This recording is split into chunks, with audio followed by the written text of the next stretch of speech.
Ewa televiziyo zanjye nzizanye mu kanya gatoya ariko ntabwo nzi ko ziri bukire gutya ni nazanye zazangiritse byatari ariko nanjye birantunguye kubona azikoze mu kanya gatoya cyane nanjye birantunguye. Eshuli rises. Uburanga bw'inzu yawe si amarangi cyangwa intebe ziri muri salo. Ntiwibeshye kuko ishema n'icyubahiro cy'ibyo utunze ari televiziyo nziza kandi yakorewe ahantu heza. Ahangaha niho hazira Eshuli Technology Limited. Abangaba ni inzobere mu gukora televiziyo zapfuye bifashishije ikoranabuhanga rigezweho. Banacuruza kandi ibikoresho byose bya televiziyo, nta PS n'imwe wababurana. Ibuka kandi ko hari igihe ubuzima bukwereka amahirwe ariko si buri wese uyamenya.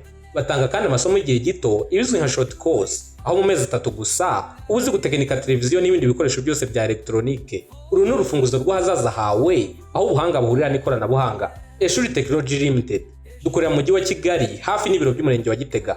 Twandikire cyangwa duhamagare kuri 078 78 53 99 cyangwa 078 29 34 34 Eshuli Technology Limited, source of knowledge, engine of progress. Eshuli leads with a guiding hand. Hello ladies and gentlemen, hello everyone. I give you welcome once again on Eshuli TV. Mwaramutse abandi mwiriwe muraho bitewe naho muherereye ndetse bitewe. Today we are going to show you how to repair a TV which has a problem of broken. If you have a broken TV, don't reject it, don't take it as useless. Here I'm going to show you how to make it new or make it repaired. So follow step by step. Here we have two TVs which broken. This one is RWK TV.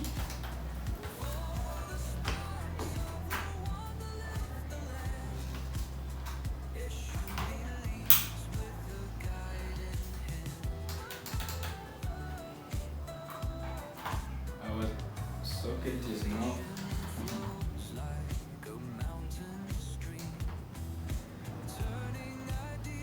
You see that is already broken, so we are going to repair it. We also have this one.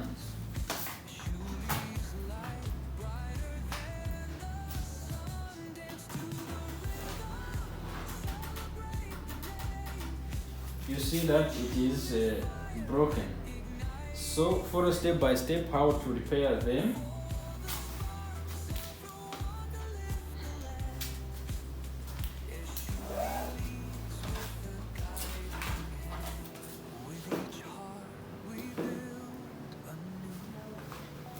Here you see all of them are broken. So what I want to tell you here, I told you that there is two types of TV. One is frameless TV and this one is a frame TV. So if you have them, this one is repaired, even this one. What you have to do is to change this broken and put new one. So follow step by step for this one which is a frame TV and also for this which is a frameless TV. Mwaramutse abandi mwiriwe muraho bitewe naho muherereye ndetse bitewe n'igihe mudukurikiye. Hari abatubonye ari ubwa mbere, hari abatubonye atari ubwa mbere. Mwese tubaye ikaze aho muherereye, abari mu Rwanda, abari muri Afrika, abari muri Europe ndetse n'ahandi hatandukanye mubasha gukurikira amasomo yacu. Turabashuje ndetse tubaye ikaze. Uyu munsi tugiye kubereka uburyo bwo guhindura ibirahure bya televiziyo. Mu gihe ufite televiziyo yamenetse, ntukayijugunye cyangwa ntukayite kuko birashoboka ko yakongera kuba nzima. Ahangaha dufite televiziyo ebyiri zamenetse cyangwa se zangiritse ibirahure.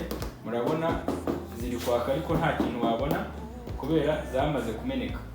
Aha rero tugiye gushyiramo ibirahure, ukurikire etape kuri etape uko tubishyiramo kugeza video irangiye. Ndahamya neza ko uri bubone uri bwunguke uburyo bwo guhindura ikirahure. Iyi televiziyo iri frameless. Twabwiye ko ari televiziyo ziba zifite frame cyangwa se zifite urugori. Iyi ngiyo nta frame ifite.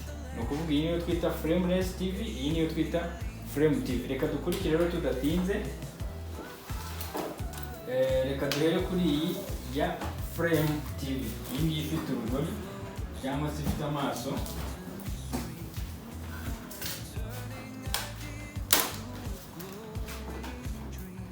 ufata turunevisi ugafungura,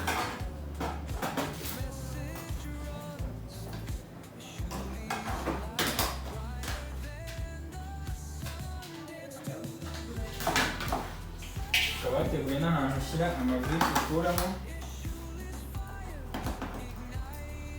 Iyi televiziyo ni King Smart, yamenetse screen.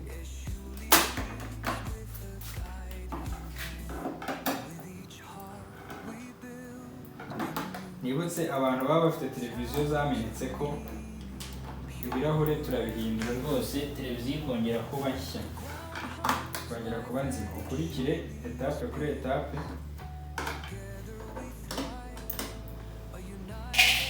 uburyo ubigenzamo. Ni ugukuraho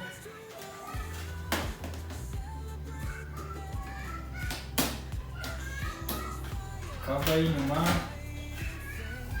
tugafungura dukureho na flame. Iyi ngiyi ifite flame, tugiye kuyikuraho nayo.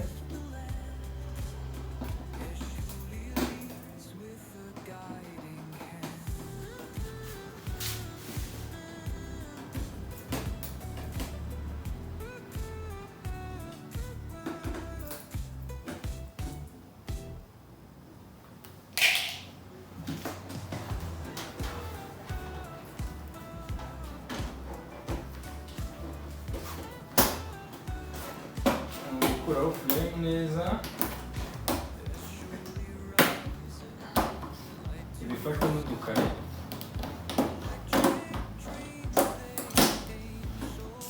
Flame ukayishyira ku ruhande, ukaza hano ukareba modeli ya screen yari irimo. Urabona iyi televiziyo yacu irimo screen yo mu bwoko bwa LG.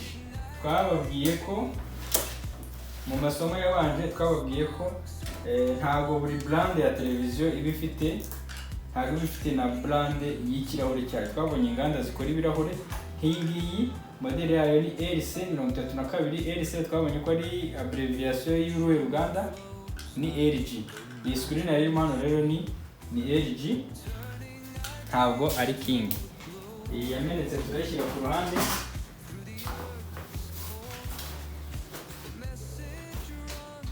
Niturangiza tuzane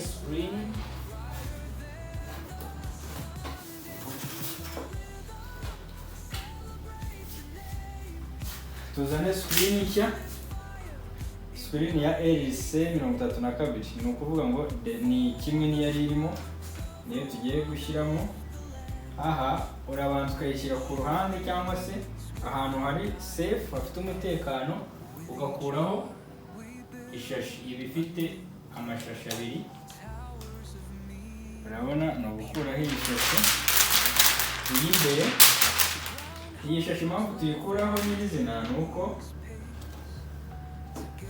nta kintu ibi idufashijemo, iba yari iriho kuri screen nshyashya kugira ngo irinde kuba yakoroboka cyangwa se hari ibintu byayishaho cyangwa se byayanduza. Iba ifite iriya shashi y'imbere, ifite n'iy'inyuma. Iyi ngiyi rero kuko tuba tugiye kuyubikaho kuri backlight projector, tuyikuraho kugira ngo tubone cyangwa se tuyishyireho kugira ngo ubushyuhe, nihaboneka ubushyuhe buva mu matara, itazabyimba, itazazanamo utuntu tw'utwuka, bikaba byajya bigaragaramo mu mashusho. Nta kibi kimazeho rero. Umumaro wayo wari uwo guporoteja kugira ngo idashishuka cyangwa idakoroboka. Ubu wageze gute? Ntabwo tukibikeneye ko twamaze kuyishyira aho igomba kuba igeze gute, aho igomba kuba iri. Kurikire neza.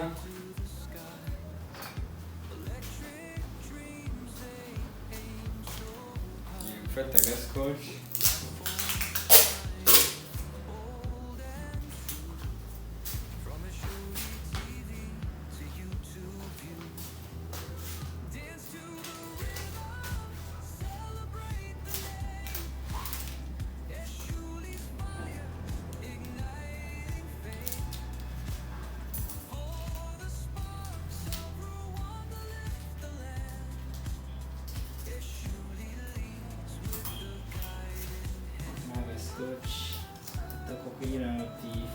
tubyisheho neza.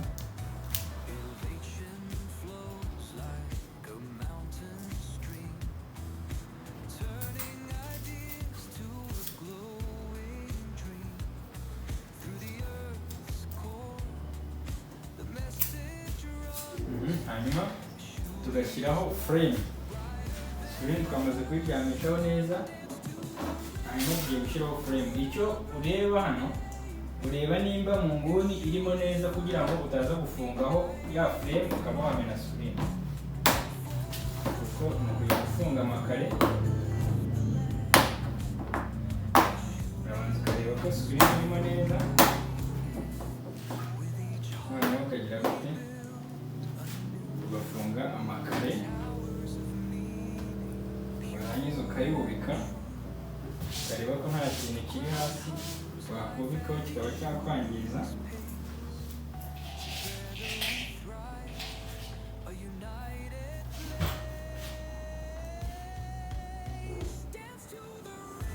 Hanyuma tugiye kugira gute, tugiye gufunga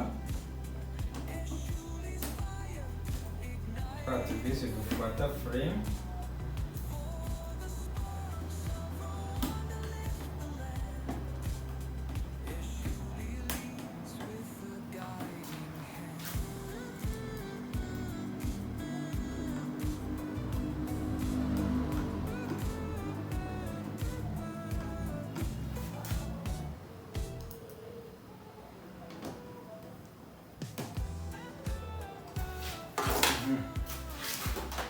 Turangiza ibi ni ukubifunga nk'uko twagiye tubifunguraho. Izi ni speaker,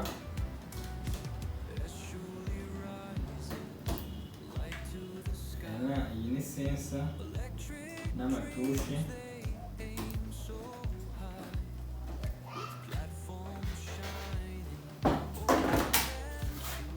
Barangiza ukabicisha aho bigomba kunyura.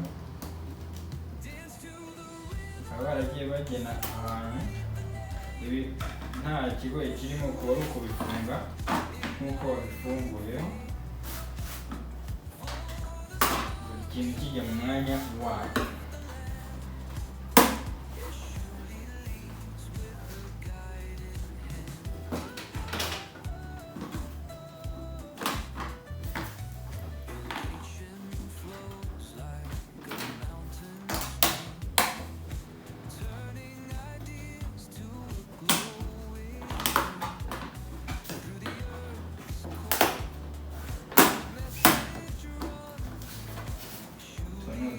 Tugenda dufunga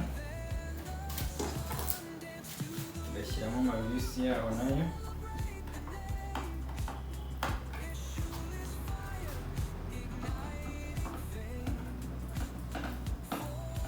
Urabona ko ari ibintu bitagoye kandi bigatwara n'umwanya munini. Nyamuneka ntimujugunye televiziyo zanyu zamenetse ibirahure, muzizane tuzibakorere.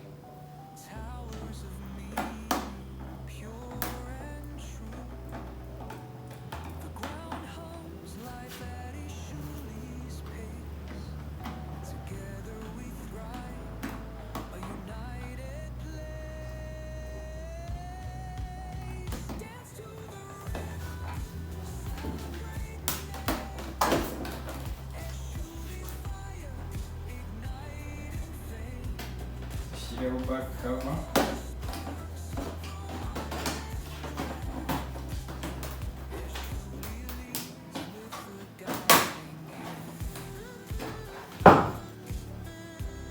Nayo tuyifunge.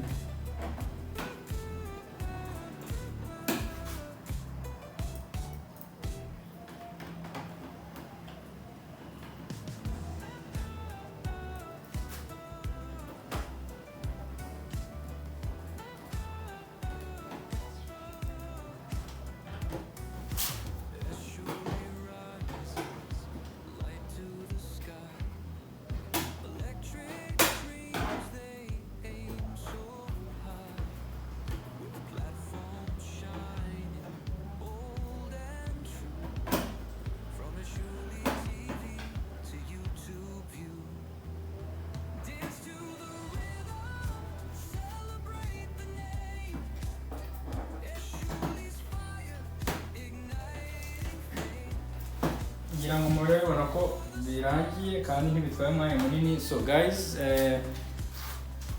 we was replacing the broken screen. We saw that the model of the broken one was LG because it was started by code LC32. That means if you are replacing a screen, first of all check the model of the screen in order to put the original one. Even if you don't have the same model, you can change the screen and the T-con. Put the T-con compatible with the screen. So you see that was replacing the broken one with the new one, with the new screen. So let's check first if things are good as we want. So nagira ngo mbabwire ko iyo uri guhindura screen ugomba kureba modeli. Aha rero twari turasoje gushyiramo screen yacu. Urabona ko ari ibintu bidatwara umwanya munini. So urabona ko televiziyo yacu ibaye nzima. Ni ukuvuga ngo TV yacu ibaye nzima. Aho kugira ngo ujugunye televiziyo, tugane tugushyiremo screen nshyashya bigende neza. Reka twihute tudatinze dukore n'indi kugira ngo murabibona ko nayo yamenetse. Urabona ko iyi yamaze kwangirika, yaramenetse. Hanyuma nayo tugiye gushyiramo screen yayo, then turebe what's going on. Ahangaha akaba dushyizeho n'amashusho tukaba twirebera. Ubu yarangiye.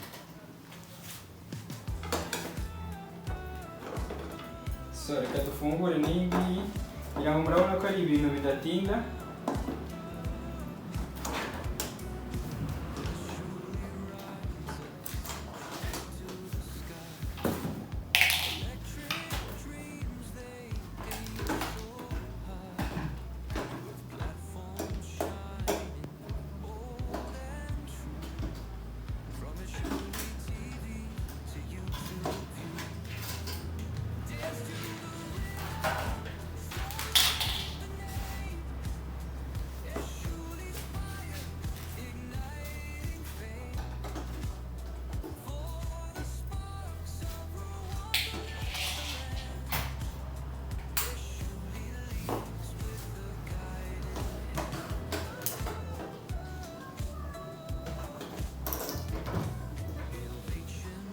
So guys, iyi ngiyi yo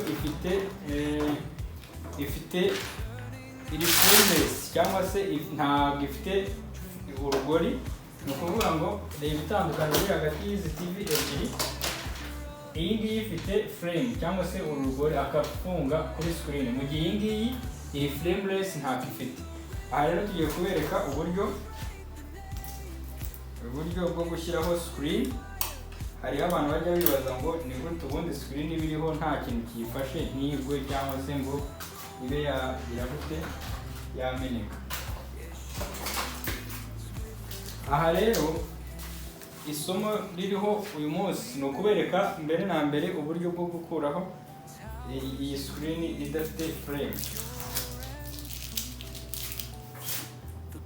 Iyi screen idafite frame cyangwa se TV frameless wifashisha FFS cable.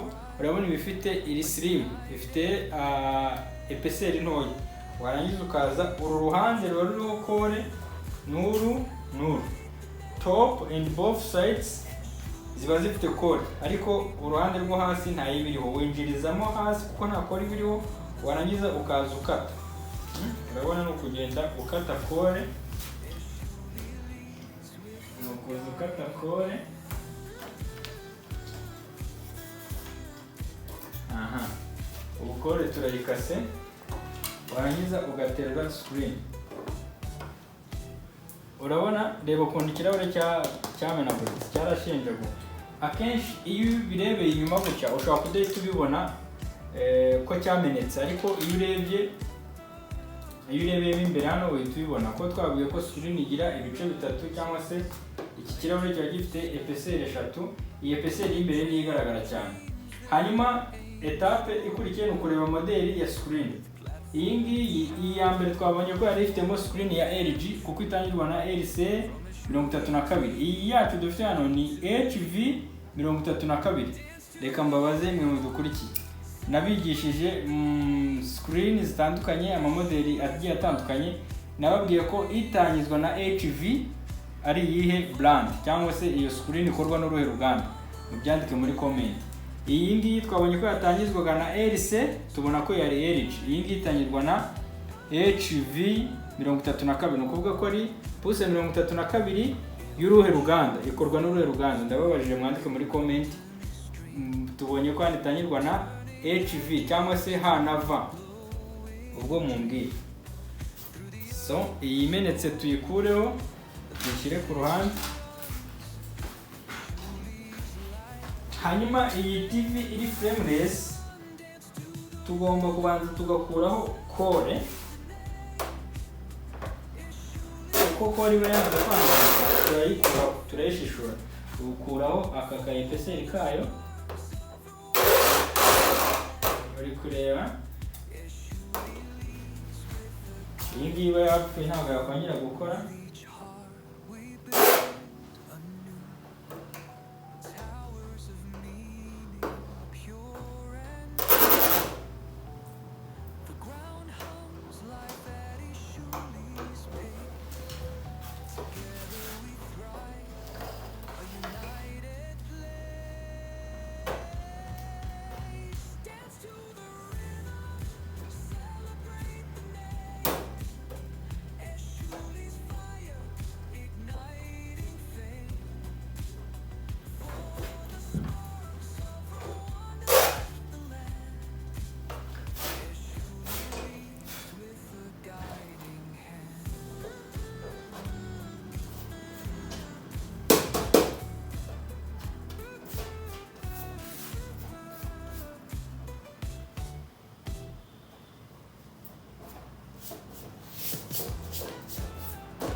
Gukuramo utu twanda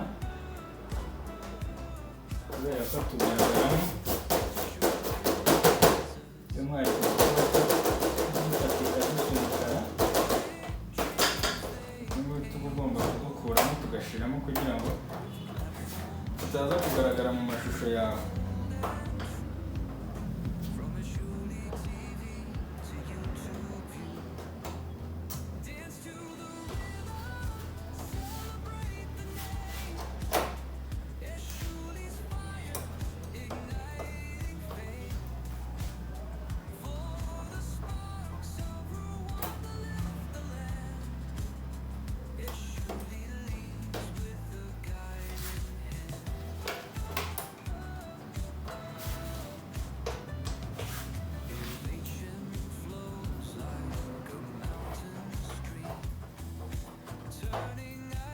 Ahangaha ibi turi kubikora kuko yaramenetse cyane,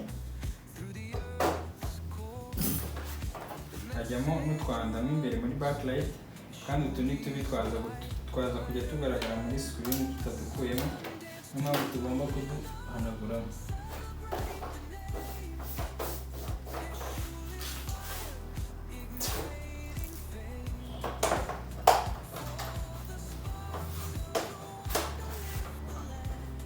Ikindi kintu, iyo turi gufunga screen, iyo turi gushyira screen muri televiziyo, twirinda ikintu icyo ari cyo cyose gishobora kubangamira screen. Ni urugero nk'aha hantu murabona harahiye, ikirahure cyaramenetse, bayicanye haragenda harashyuha, nyine harashya. Urabona ko iyi housing yari deformed. Aha rero kuko tugiye komekaho ikirahure, aka kantu kideforumyemo tugomba kugaponsa neza kakaringanira ku buryo kataza kutumerera screen. Niyo mpamvu housing ugomba kuyimodifiya neza ku buryo screen yawe iba iri safe, cyangwa se screen ugiye gushyiraho iba ari safe. Aha rero dufite agakoresho twifashisha,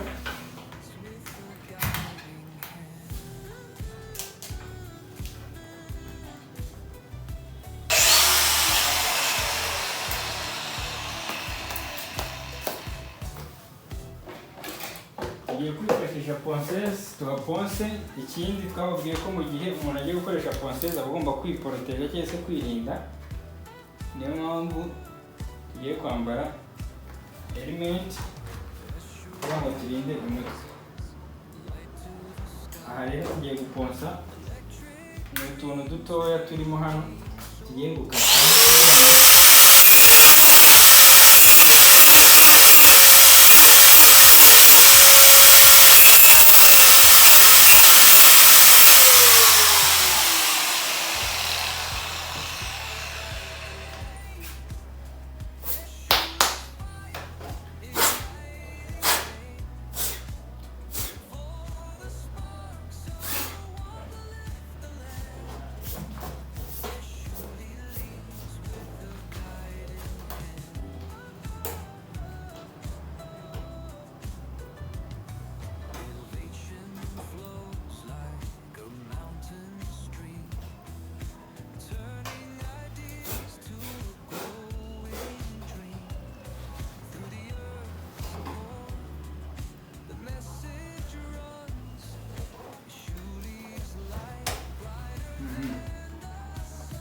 Ikindi aha naho turahagorora harahengamye, kuvuga mu gihe umuntu agiye gufunga screen ugomba kureba ko nta kintu na kimwe gishobora kubangamira screen.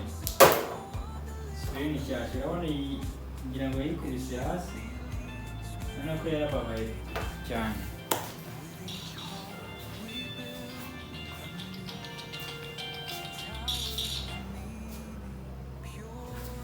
Ala? Meza.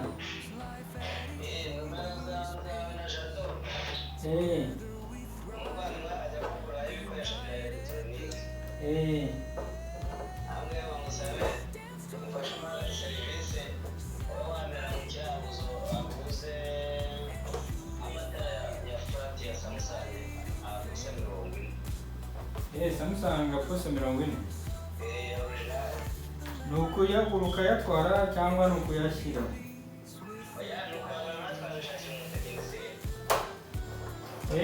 Nka modeli yayo, nka modeli ya televiziyo, nka modeli ya televiziyo nkwereke ndebe ko yayo nyafitemo.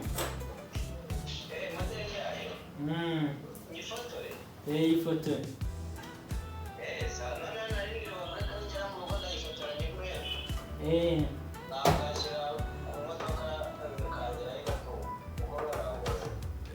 Yego nta kibazo.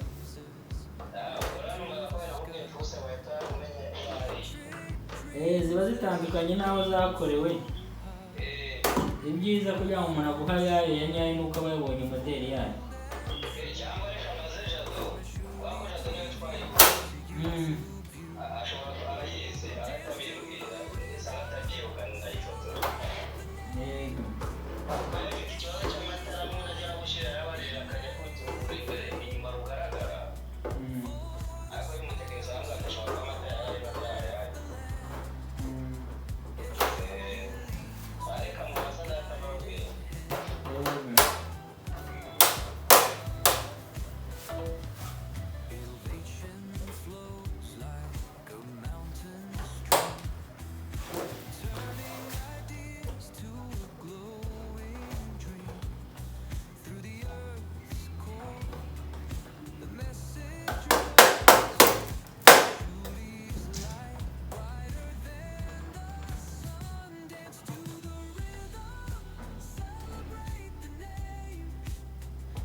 So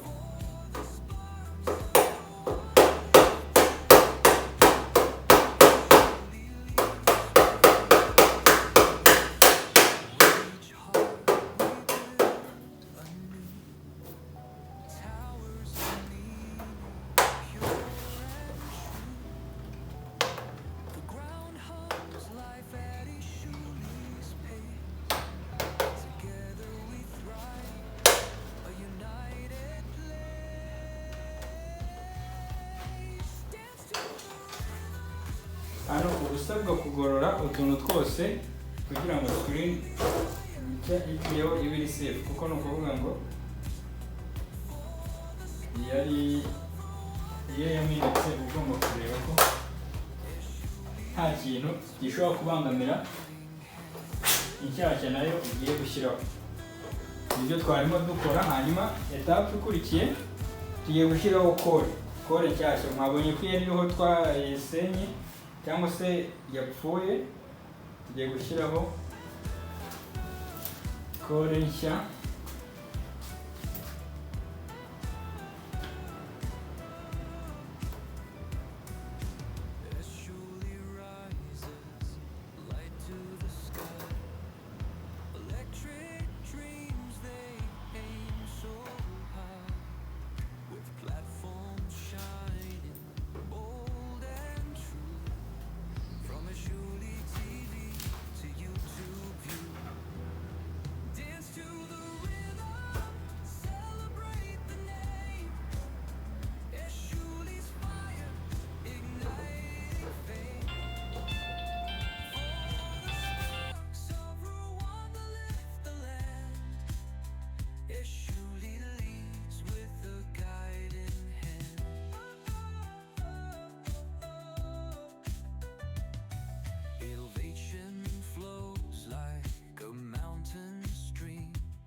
Tumaze gushyiraho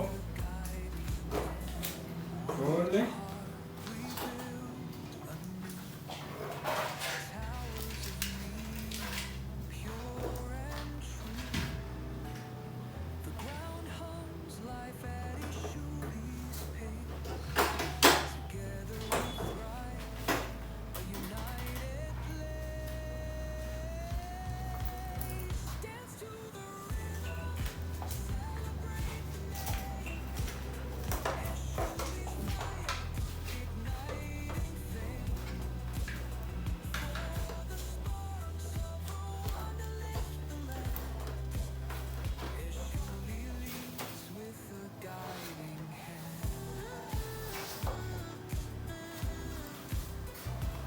twabonye ko iyi ngiyi ijyamo ikirahure cya HV 32.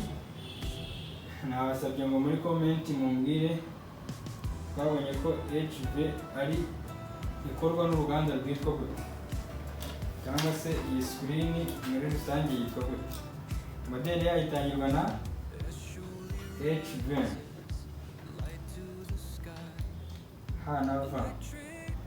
hanava agakurikiraho 32. Shaka mumbwire ngo iyo screen twabonye ko ari ubuhe bwoko. Hano turabanza dupime turebe. Wow, urabona ko ibintu ari sawa cyane. Iyi nayo ni sawa. Mwandike muri comment mumbwire ngo iyi screen itangirwa na HV ni iyihe, ko narabigishije kandi nashaka ngo tugende dukurikira nyine.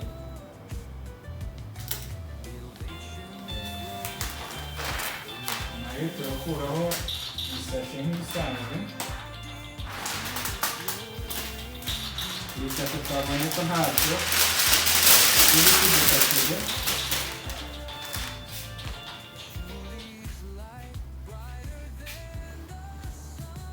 Turangiza tukashyiraho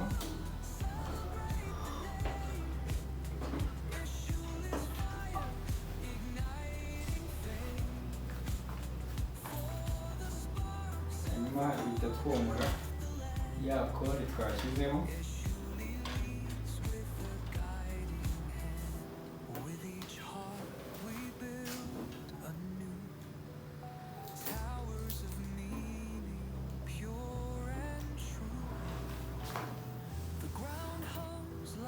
Kode twashyizeho turayimomora.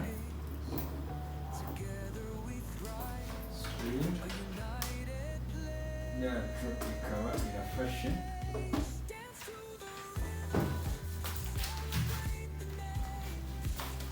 Ikigiye gukurikiraho ni ukugira gute, nayo ni ukuyifunga, uyifungaho frame.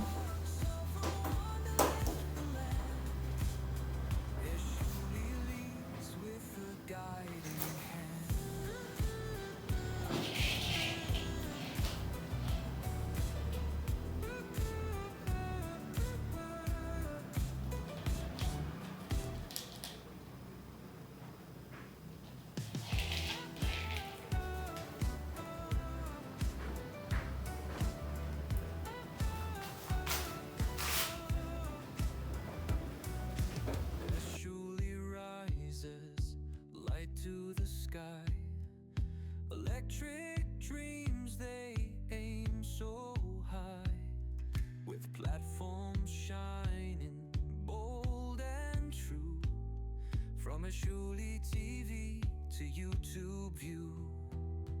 Dance to the rhythm, celebrate the name. Eshuli's fire, igniting fame.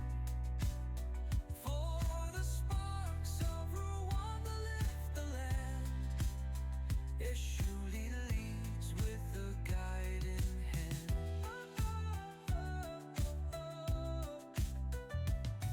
Innovation flows like a mountain stream, turning ideas to a glowing dream. Through the earth's core, the message runs. Eshuli's light, brighter than the sun. Dance to the rhythm, celebrate the name.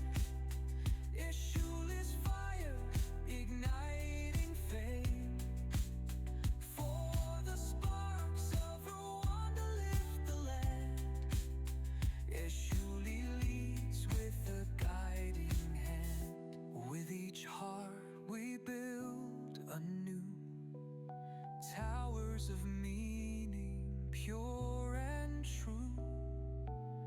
The ground hums life at Eshuli's pace. Together we thrive, a united place. Dance to the rhythm, celebrate the name. Eshuli's fire, igniting fame. For the sparks of Rwanda lift the land. Eshuli leads with a guiding hand.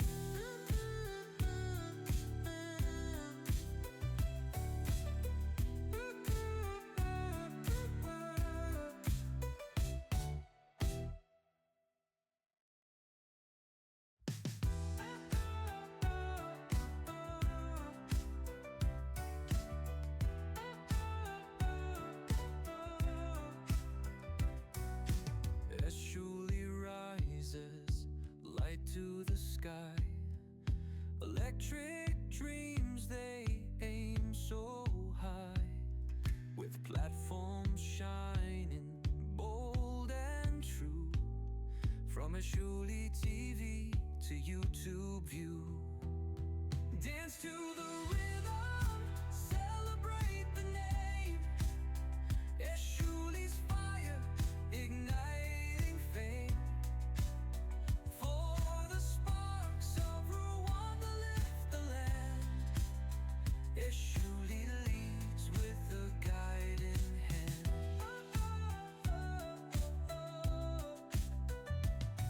Innovation flows like a mountain stream,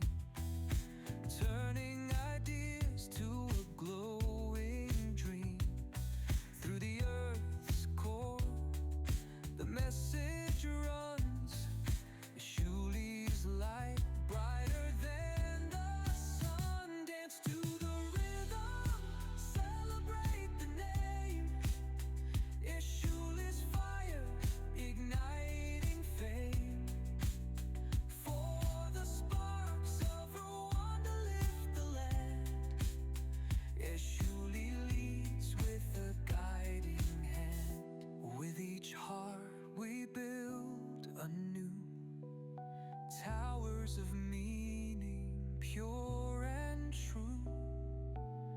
The ground hums life at Eshuli's pace. Together we thrive, a united place. Dance to the rhythm, celebrate the name.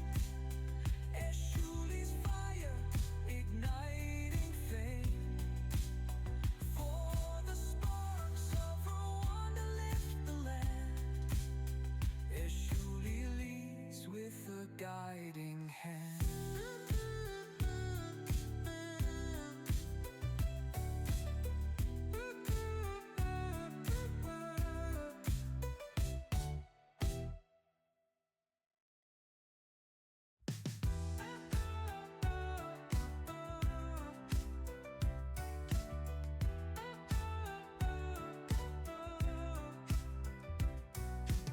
Eshuli rises, light to the sky.